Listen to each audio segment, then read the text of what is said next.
गिबिसिनथाराव अन्थाइबारि माया club and लाइब्रेरिनि जानानै बयनिसिमबो गोसो गोरबोनिफ्राय गोजोननायखौ बयनोबो जासिबाय बयबो गोजोनथों।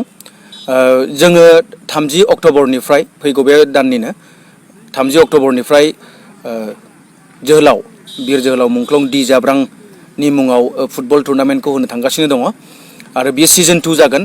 बे नैथि खेबनि थाखाय जोङो अन्थाइबारि माया क्लाब एन्ड लाइब्रेरिया होनो थांगासिनो दङ आरो बेयाव गोबां गुबुन गुबुन दाब दाब जायगानिफ्राय जोलुर जोनाय बादायारि हान्जाफ्रा बाहागो लाफैगोन आरो बे बादायलायनाय हान्जानि जागायजेननाया 30 अक्ट'बरनि 1 रिंगानिफ्राय आरम्भ जागायजेननाय जागोन आरो बे जागायजेननाय हाबाफारियाव बेखेवगिरि महरै आलासि जों लेंहरदों।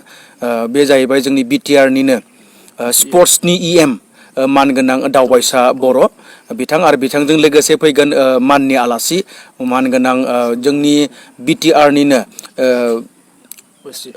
OSD टु CEM मानगोनां डक्टर सांग्रां ब्रह्म बिथाङा फैगोन आरो बिथांमोननि गेजेरजोंनो जोंनि बे दिनखालि अपेनिं सेरेमनि एबा जागायनाय हाबाफारिया जागोन आरो बेजों लोगोसे बे अपेनिं सेरेमनि एबा जागायनाय हाबाफारिखौ मेहेरगोनां खालामनो थाखाय जोंनि गेजेराव गोबां रिंगु दामसाफोर दङ। बर' सिनेमा जगतनिफ्राय आरो बेजों लोगोसे हारिमु जगतनिफ्राय गोबां आलासिफोरखौ जों लिंहरदों। बिनि गेजेराव दङ फावखुंग्रि करिश्मा बर' बिथाङा नुजाफैगोन बिथांनि हान्जाखौ लानानै आरो बिथांमोननि मोसानाय दिन्थिफुंनायखौ जों नुनो मोनगोन। बेजों लोगोसे दङ इस्लाकाटा जोहोलावसा हारिमु आफाद बिनिफ्रायबो बिथांमोना मोसाफैगोन आरो बिथांमोना थांनाय बोसोराव फैदों, जोबोद मोजां मोसायो, जोबोद मोजां दिन्थिफुंनाय बिथांमोना दिन्थिफुंदोंमोन आरो बेजों लोगोसे दङ जोंनिनो अनजाथाव हारिनि गित रोजाबनो एबा मेथाइ रोजाबनो थाखाय जोङो हांख्रायनानै लिंहरदों मानगोनां थान्दै मोसाहारिखौ आरो बेजों लोगोसे दङ जोंनि गेजेराव नुजाफैगोन बर'निनो सिगां सारिनि इउटिउबार मिस्टार आलफ्रेड बेजों लोगोसे मेहेर बिथांमोना जोंनि गेजेराव नुजाफैगोन। जों बिथांमोनखौबो जों हांख्रायनानै लाबोदों। बेजों लोगोसे 30 अक्ट'बराव जे जानो गोनां जे जागायजेननाय हाबाफारि बेनि थाखाय नोंथांमोना बे फिल्डनि सोरगिदिं नायब्ला नुनो मोनगोन जोंनि गोबां मावथि हान्जाफ्रा खामानिफोरखौ मावगासिनो दङ। बिथांमोना गोसो गुदुङै खामानिखौ मावदों आरो टाइमनि गेजेरावनो फोजोबनो थाखाय नाजादों आरो बे प्रिपेरेसनाव बिथांमोननि मावनायनि गेजेरजोंनो जोङो अन्थाइबारि माया क्लाब एन्ड लाइब्रेरिया जोबोद थुलुंगाखांनाय मोनदों आरो जोंनि अन्थाइबारि माया क्लाब एन्ड लाइब्रेरिखौ थुलुंगा होनो आरो बे टुर्नामेन्टखौ बे जोलुर जोनाय बादायलायनायखौ जाफुंहोनो थाखाय साफ्रोमबो रायजो राजाफोरनिसिमबो आङो खावलायनाय थाबाय जे नोंथांमोनाबो लैहोर फैनानै बे जागायनाय हाबाफारियाव जेन नोंथांमोना नुजाफैयो।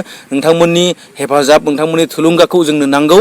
जोंनि अन्थाइबारि माया क्लाब एन्ड लाइब्रेरिया जाहाथे स्पर्ट्सखौ गेलेनाय आयदाखौ बे हाबाफारिखौ जेन सिगां फारसे जेन लांबाय थानो हायो आरो फैनो गोनां जेसेबां इयुन जोलैफोर दङ बे इयुन जोलैफोरनो जेन जाहाथे जोङो बे स्पर्ट्सखौ जोङो बिदिन्थि महरै दिन्थिलांनो हायो आरो बिनि गेजेरजोंनो जोंनि साखाथि फाखाथियाव थानाय जेसेबां जोहोलाव सिख्लाफोर दं बिथांमोना स्पर्ट्सनि फारसे जेन आकृष्ट जायो, जेन बे स्पर्ट्सआ जोहोलाव सिख्लाफोरखौ गोसो बोहोनो हायो आरो बिनि गेजेरजों बिथांमोना जेन केरियारखौबो दालांनो हायो, गोग्गो देहा जेन बिनि गेजेरजों मोनलांनो हायो। बेखौनो जोङो बयनिसिमबो खावलायनो सानदों आरो जे नोंथांमोना लैहोर फैनानै बे अपेनिं सेरेमनियाव जेन लोगो लाफैयो आरो जोंनि अन्थाइबारि माया क्लाब एन्ड लाइब्रेरिनि जे गेलेग्रा फोथार बे गेलेग्रा फोथाराव फैनो थाखायब्ला मोनथाम लामा जोंहा दङ।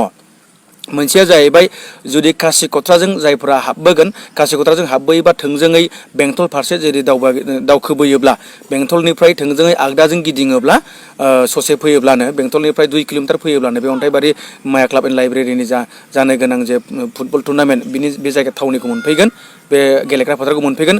बेजों लोगोसे बेंटल गेटजोंबो हाबबोनो हायो।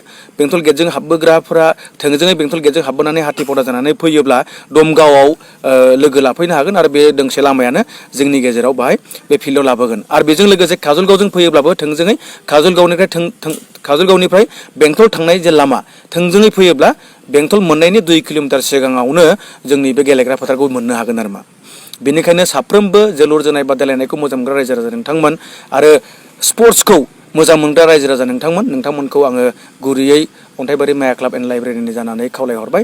नोंथांमोना लैहोर फैनानै जोंनि बे हाबाफारियाव जेन लोगो लाफैयो आरो बर'नि बिर जोहोलाव मुंख्लं दि जाब्रां फुटबल टुर्नामेन्ट सिजन 2 खौ जेन जाफुंसार खालामफैयो बिनि थाखाय आङो खावलायहरनाय जाबाय।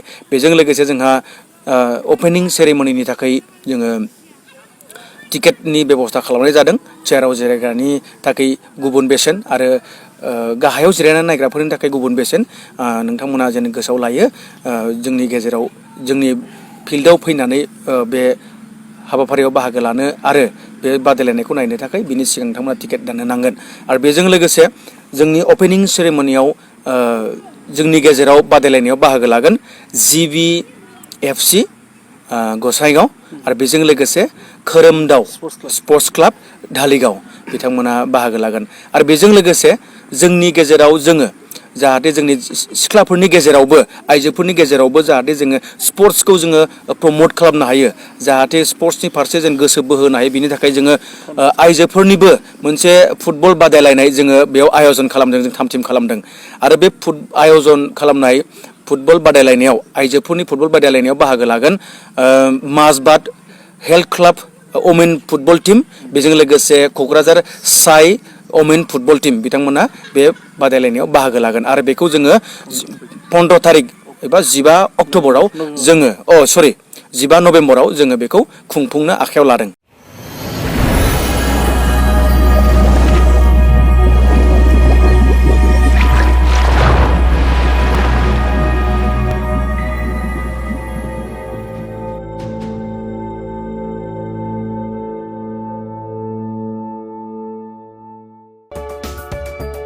नोंथाङा गोबां रां आरजिनो गोसो जादों नामा? जुदि गोसो जादों अब्ला नोंथांनि थाखाय मोजां खौरां। New India technologies master franchise all Assam ATM service Hitachi ATM and Tata Indicash ATM फसंनानै नोंथाङाबो गोबां रां बुथुमनो हागोन। लाइमोनफोरनिफ्राय जागायनानै बैसो जानाय गासिबो बैसोनि सुबुंफोरानो बे फालांगिजों गोरलैयैनो रां आरजिनो हागोन। नोंथांनि गामियावबो बे एटिएम मेसिनखौ फसंनानै नोंथाङाबो मुलाम्फा मोननो हागोन। बांसिनै मिन्थिनो थाखाय 7002005072 एबा 9401230135 जानबुं अनजिमायाव दिनैनो सुलाद ला।